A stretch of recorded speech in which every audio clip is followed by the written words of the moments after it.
May I ask you to comment from your perspective what was happening since the beginning of the latest attacks on Gaza, the latest hostilities? Can you give us your point of view, please, about the events? Here we are talking about a clear aggression against our people, the Palestinians in general, and the Gazans especially. We are here in an occupied territory. The occupation, which according to the international law should protect the civilians and should facilitate the life of the occupied people, they have started to attack us on the 7th of July based on a fabricated story. In the West Bank, 3 settlers has been kidnapped or had been kidnapped and killed later on. They have arrested more than 1,000 Palestinians. Most of them are leaders in HAMAS. They have investigated thousands of houses. And as we know from different reports, including one famous German ZDF journalist who investigated this story and found that it was a fabricated story, and most probably those 3 settlers have been killed in a civil conflict. Anyway, after that, the Israelis have started to attack the Gaza Strip. Started on the 6th of July by attacking one of the tunnels in Gaza, killed more than 7 Palestinians. Most of them are Hamas supporters. On many occasions, we have openly and through mediators sent clear messages that we are not interested in this confrontation. We have tried to avoid it. Before the aggression on Gaza, the government here did its best to control the borders, to keep the borders quiet, but Israel was planning this aggression months before. Even after the aggression, as we see in many occasions, the Israelis tried to attack civilians and civil infrastructure intentionally. They have eradicated families totally. We are talking about more than 74 families totally eradicated. They have attacked hospitals, schools, even schools protected from the UNRWA as shelter houses. Do you have exact numbers? How many schools? How many houses? We are talking about 30,000 houses attacked, 10,000 of them totally destroyed. We are talking about 120 schools attacked. 7 out of them attacked directly, and massacres were committed inside those schools. In each time we have lost 10 to 20 and 50 to 70 killed. They have attacked the only power plant in Gaza. They have attacked sewage water infrastructure, water resources. They have tried to attack families at the time where the whole family is collected, at the time of iftar or time of sahur. This is in Ramadan, the time where the Muslims are collected together and try to break their fasting. And we can see clearly that even the fighters from the Palestinian side, they have targeted clearly only soldiers who came within tanks to attack our people. I am sorry to say that the Palestinians in general are very frustrated and angry and upset, not only with the Israeli aggression, but also with the position of the international community, including the UN agencies, because they have given the Israelis the green light, the license to initiate this aggression and to commit such crimes, because at the beginning they have accepted the Israeli story of the three settlers as a fact, which later on was not true. And another time, even during the aggression on Gaza, the story of Rafah, they have accepted the Israeli story as a given and as a fact, that an Israeli soldier is kidnapped, and Obama and John Kerry and even Ban Ki-moon, they have said this is not acceptable and Hamas should release the soldier. And later on we have found that this soldier is killed on the Israeli side, and they have taken the soldier. But after that, they have killed more than 300 Palestinians in Rafah.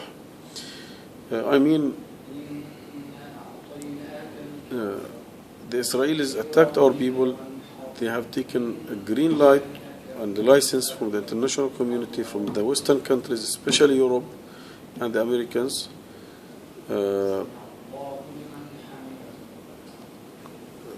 What the Palestinians asking for doesn't need a war or an aggression to be fulfilled. We are talking about lifting the siege, opening the border, giving the Palestinians the chance to move freely as anyone all over the world, to get their food, their medicine. And I think this should not, we should not get it only through a war or through aggression, or we should not lose more than 2,000 Palestinians and more than 10,000 wounded Palestinians to get we are not talking about an independent state, or we are not talking about bigger issues. We are talking about simple, basic rights to live like anyone all over the world, to have a free access, to move freely, to get our medicine, to get our food, to have the chance to fish or something like that. The people who were on the front line in this war were people, as I heard, who are from the daily life. They are teachers, they are students, they are engineers. Is that true, that the people who share the struggle of the resistance, who are fighting on the fire line, are they, of course they are trained, they must be trained, but are these people from among the population of the Palestinians, from all kind of societies, from all classes and from all different backgrounds?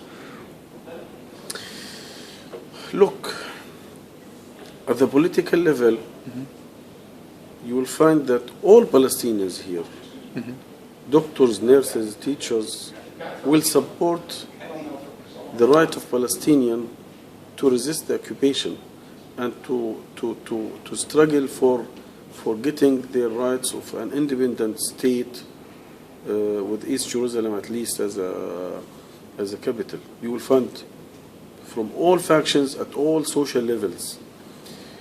This is one. Second, that many Palestinians, maybe from different professions, might participate in the resistance.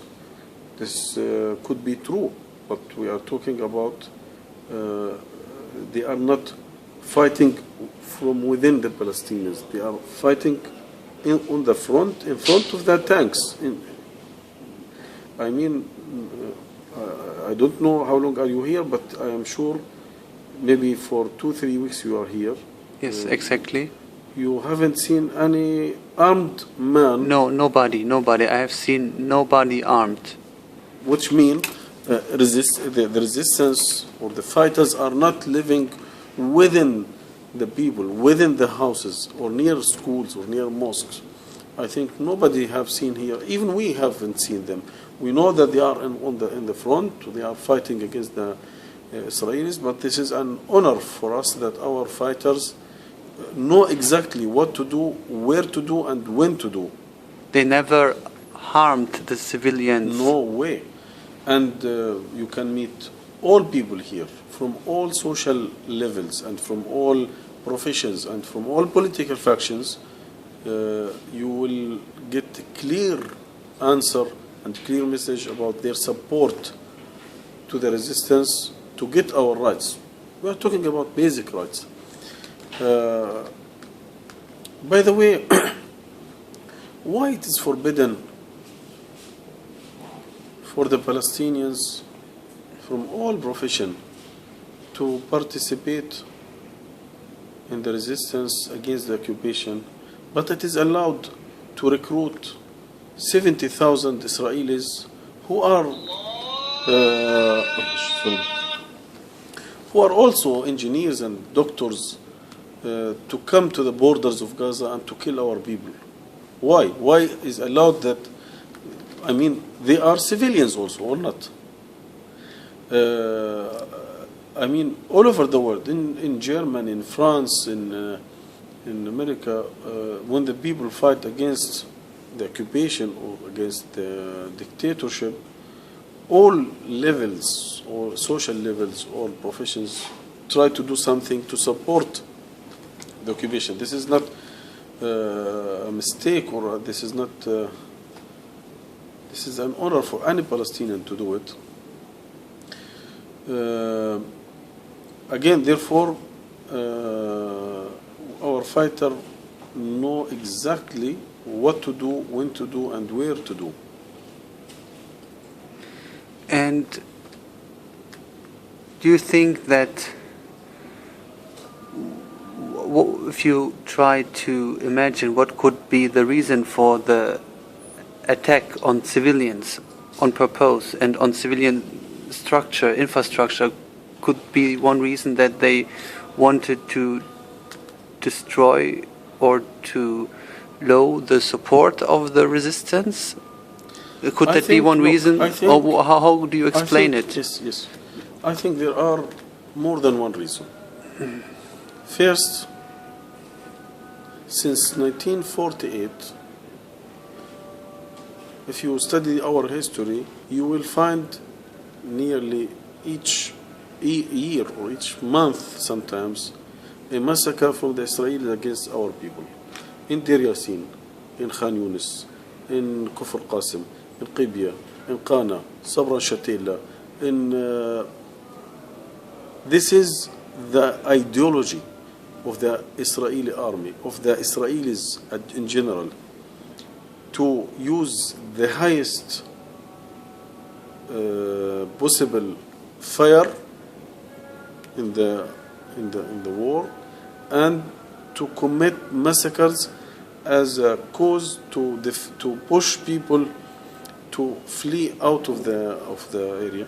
Okay, in the previous times, 48, 56, 67, 73, at that time, when the people were attacked, they flee from north of Palestine to Gaza Strip, and sometimes to Jordan or to Egypt, or Europe.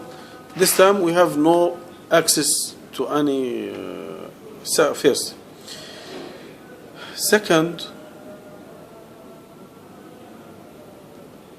the Israelis, when they fail to achieve their goals in the field, and they are painfully attacked from any kind of resistance, they are always trying to revenge, or the revenge from the civilians. Because we have seen it clearly. Our fighters have attacked soldiers. Always they have attacked civilians. When they fail in the field, they are always they are taking the revenge from the. Therefore, we always know that when we hear good news from the front, that our fighters have done something good, that we have always expected a very bad night. Exactly. Always, when we hear good news, we have always expected, and you can see in Beit Hanun, in Shijaiya, in Khuza'a, there was a heavy battle, and the fighters were able to attack the army very strongly. They have. Is it a punishment against the civilians? The Israelis think without this popular support, without this popular accommodation, this resistance were not able to develop itself, especially under siege and under closure and isolation.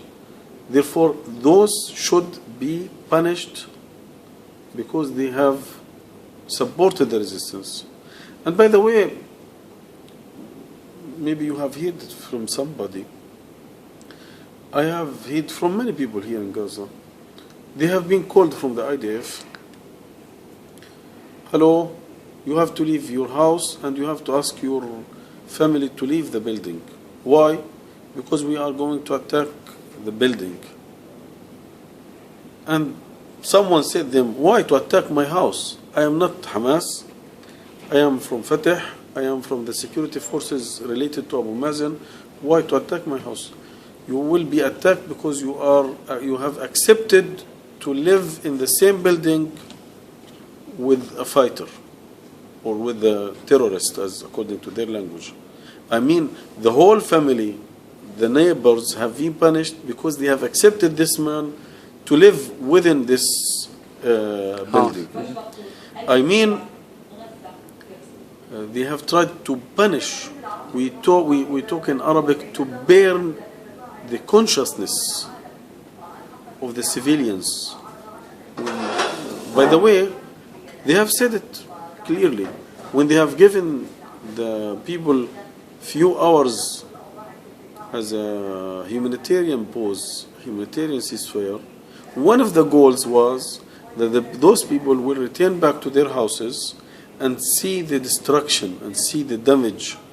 And this might, when they return back, this might move them against the resistance. I mean, one of the goals was to punish the people and to burn their consciousness, so that this picture will be eingeboren, burned, yeah, eingebrannt, in the minds of any Gazans here in the future.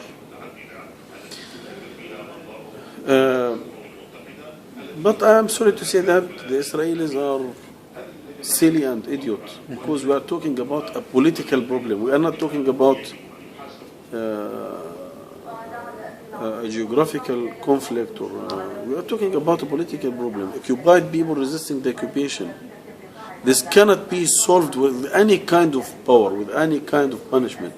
People are eager to be free, to move free, to talk free, to eat free, to dream free. We don't ask anything else. We are asking only our freedom. It is not a matter of only food. And why not? By the way, the international community, which created the state of Israel in 1948, created two states. At that time, they have divided Palestine in two states and created two states. Why to care for one state and to suppress the other one? It is clear. They have talked about two states. And they have always said this is the accepted international solution, a two-state solution. Okay, if you are insisting on the presence of Israel as a state, as an independent state, why not to care for the other state? As I said again, you can ask nearly all Palestinians here, you will find only one answer, one message. They are supporting the resistance and they are supporting the requests and the conditions of the resistance because it is basic rights. Of course, first of all, it is basic rights. I agree in this point with you. And secondly, and that was my second question at the beginning of the interview, the fighters of the resistance, they are from all factions, left and Islamic. Yes. And from all age and from all professions and yes. all social levels. So if they represent the population, why should the population find any reason not to support them? I mean, if this is a goal of a certain war strategy to try to break the support of the population for the resistance, then it failed. Then it really failed. Sure. Mm-hmm. It will fail because you are trying to solve a political problem with military forces. This is a political problem. This is occupation. They have to leave.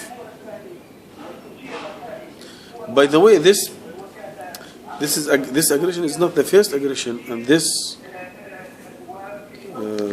we are talking about 66 years of conflict. Some people say, it is not only the story of Hamas. It is not only the problem of Hamas.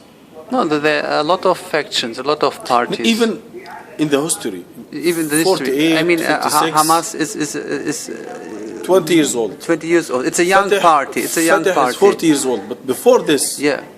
But even before 48, yes. Before 48, right? There were struggles and there were battles before that time. True. Therefore, it is not we should not concentrate on on Hamas and Islamic resistance. No, this is our message is clear. We are occupied people. We have the right to resist, and this is a political problem. This cannot be solved with any military forces. They have to leave our country. But to be honest, do you have any choice? I mean, if you are attacked, I mean, you have to defend yourself. I think you do not have a choice because you, the Palestinians, now I'm referring to you as a group, as the Palestinians, you are the weaker part. You are the weaker group in this conflict. Do you have any other possibility than to react? I think reaction is the only thing that you can do, or can you act by yourself?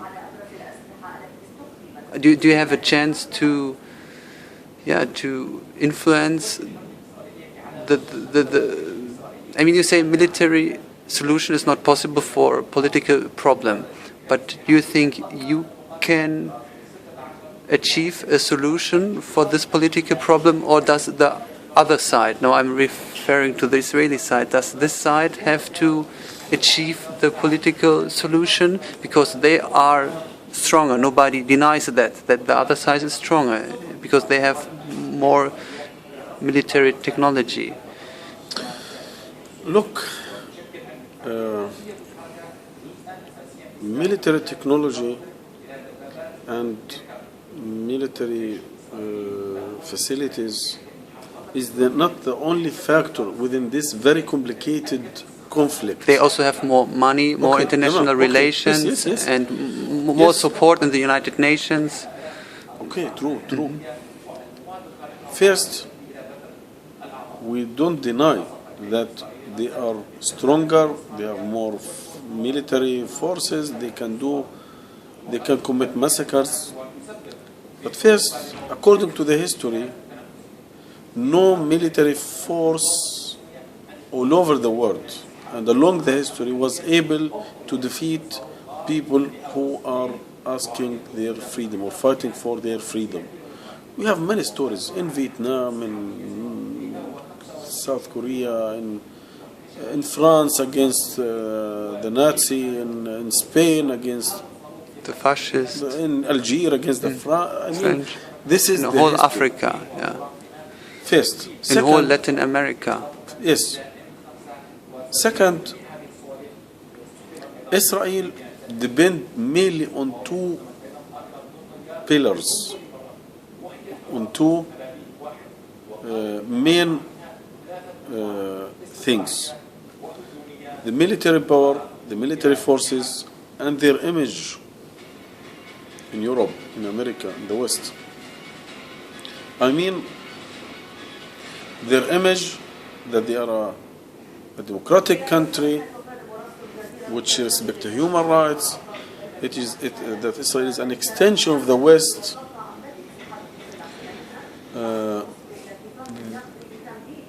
This image, I am sure, has been damaged strongly this time. You cannot, I am sure, if you make any kind of public studies, the image of Israel today cannot compare to the image of Israel 20 years ago.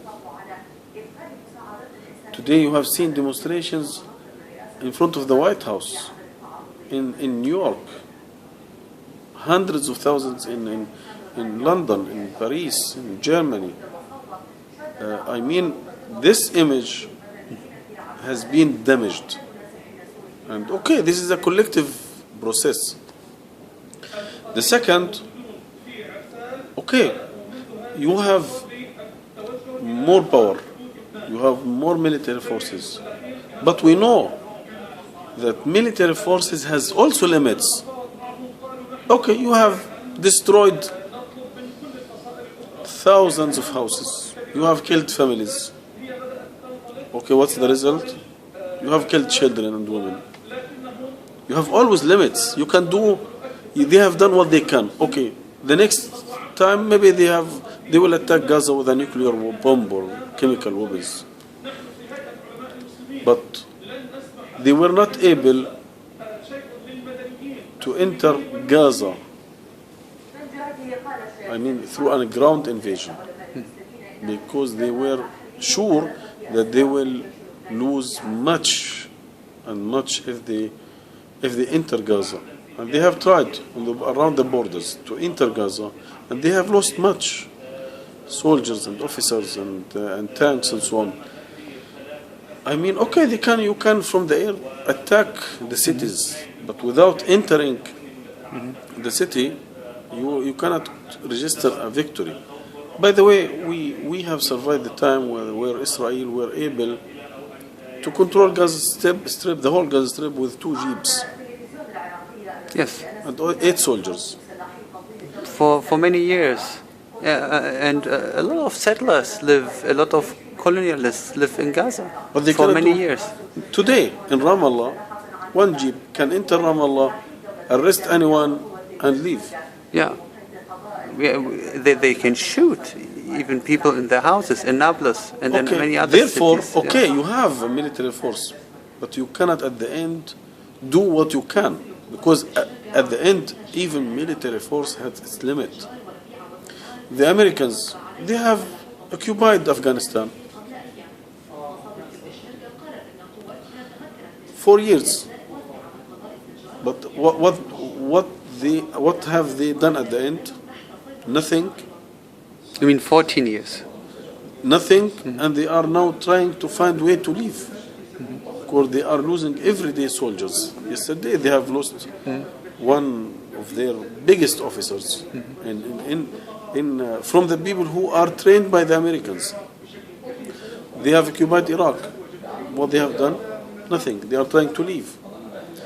I mean, you can have military forces, but it doesn't mean that you can translate this power, this military force, into actions on the ground. It is not always possible. Therefore, okay, we are the weaker, but first we have the right as occupied people to defend ourselves. We are supported by millions and millions of people all over the world, the Arabic and Islamic world, and even in Europe, in the West, and in Latin America.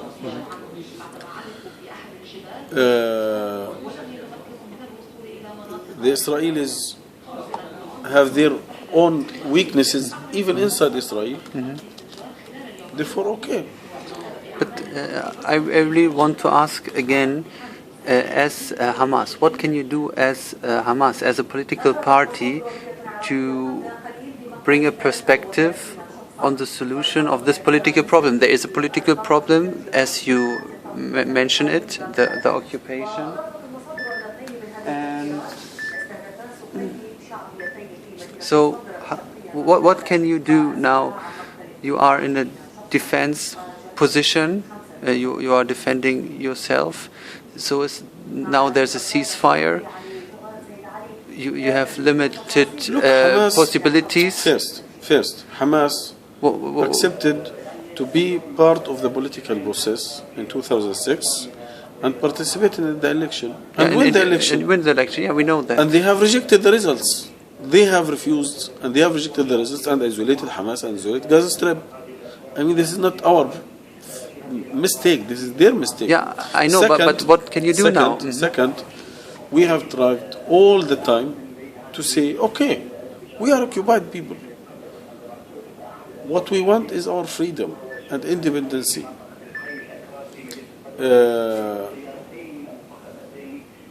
And we have said we have two options, political options. Abbas negotiating the Israelis for 20 years. It doesn't work. Failure, big zero. I mean, if he can achieve the goal of Palestinians of an independent state in 67 borders with East Jerusalem as a capital and preserving the right of return, Hamas will not put any sticks in the wheel and will agree. But you know that this is this 20 years of... Second, Hamas said, okay, we can sign an agreement, a Hudna agreement, for 10 years, 15 years, 20 years with the Israelis, but for this, to have at least the 67 border territories free and independent. And this is what is acceptable from the international community. And we can give for this Hudna or ceasefire or for 10 years, 15 years, 20 years. After 20 years, we might have a new generation. You cannot ask the people to raise the white flag and to give up while you are killing their families and their children and you are destroying their houses. Give the people a chance for 10 years, 15 years, 20 years to build, to rehabilitate themselves, to build themselves, to have a new vision, to have economy, to have freedom. As the man said at the beginning, we don't have anything to lose. But if we have a real life here on the ground in Gaza, in the West Bank, we can move freely, we can talk freely, we can work freely, we can get our food. We might have something which prevent us from any kind of violence. So, for example, when I publish the interview, can I quote you that we, Hamas, we are ready to offer Israel a 20 years ceasefire? Of course, under certain conditions, but you would be able to offer a long-term ceasefire. Did I understood you? Yeah, but what we said clearly, to be correct and honest, we can accept a Hudna or a ceasefire for 10 years, 15 years, 20 years without a mutual recognition and with at least 67 borders free, preserving the right of return. This is nothing else than international agreement in the United Nations Security Council resolutions, plenty of resolutions. I mean, this is international agreement. It's nothing new. But again, I want to ask about the new government. You have since June a new government, Fatah and Hamas, a national unity government. What are now? Now you try to keep on with your daily life after this heavy attack. Now during the ceasefire, well, what are your priorities? What is the priority of Hamas now in this unity government? What are your focuses? You focus on which policies? First, we are committed to the unity government. We are insisting on and this is one of the requests of the resistance in the negotiation now in Egypt, to give the unity government a chance to work in the West Bank and Gaza Strip freely. And this is this is our opinion, to give this government a chance to work. I mean, we are committed to the unity government. Second, I am sure before the aggression of June, it will be different from after. I mean, the priority today will be the rehabilitation of Gaza Strip, rebuilding of Gaza Strip. You are talking about 30,000 of houses, mosques, schools, hospitals destroyed. I am sure the first goal of this government is to rebuild Gaza Strip and to rehabilitate the situation and to accommodate the people who are now living. More than 500,000 Palestinians, around 100,000 are living either in the streets or shelters or by their relatives. I heard 600,000. Now you say it's 700,000. Abdullah Al-Franji said to me yesterday 600,000. Look, you cannot talk about accurate number. Do you know why? Because, for example, my brother have 4 families in his house. He didn't register this as an official internal displaced persons. From family to family or to neighbors or IDP, internal displaced persons. Yes, I mean you might talk about 600, 700. It might be more. Okay, but again, around 700,000. Yes. And this will be one of the main goals. I mean, the replacement of the people, the rehabilitation of the infrastructure, electricity, water, sewage water, and the rebuilding of houses, families, schools. Can you achieve these goals when the blockade and the siege continues? Sure not. You cannot rebuild 30,000 houses with the presence of a closure and blockade. Because you need materials and you need cement, you need all these things, many things to rebuild the houses. And by the way, it is not only to rebuild. You need new furniture, you need infrastructure, you need many things. Now, at the end, let me refer to an international level. Many people criticize Hamas because they cooperate with Qatar, that is an ally of the United States, and also with Turkey, that is also an ally of the United States. And you know that the USA, they are an ally of Israel, and that you are facing difficulties in relationship with Hezbollah and with Iran. So why is Hamas focusing on partners who are close allies of the United States and not on an international level? You mean Palestinian people or I mean who criticize Hamas? Palestinian people. They told me here in Gaza that they criticize Hamas for their international relations with Qatar and with Turkey, because both parties are not a real long-time support of the resistance, because they have strategic partnership with the United States, who are not supporting the resistance, who are supporting the occupation force.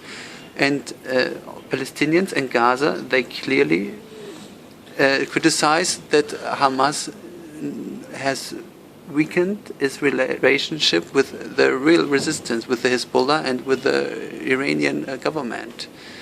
Okay, look. I would like to ask you about that. Well, why are you have such close ties with Qatar and Turkey? Okay, first, the conflict here on the ground is very complicated, very, very complicated. And you will find Palestinian factions from those who are ready to work with the Israelis day and night up to those who are totally against or years ago, Hamas was cooperating with Hezbollah and Iran. It was also criticized.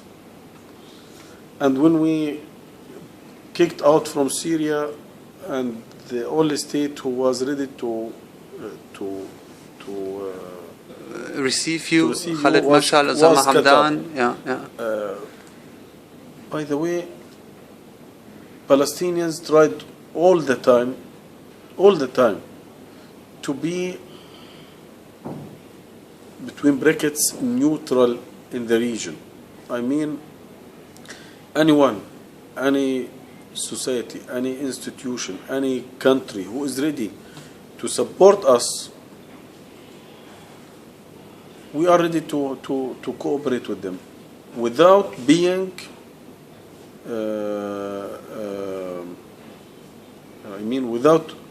without any conditions or preconditions. What does it mean? Okay, we are cooperating with Qatar. We have good relations to Iran before. We have good relations to Hezbollah. We have good relations to Algeria. We are occupied people, where we have good relations to many countries in Latin America, and many of them have good relations to Israel. I mean, as long as you are cooperating with any side without paying any price for this, I think this is not a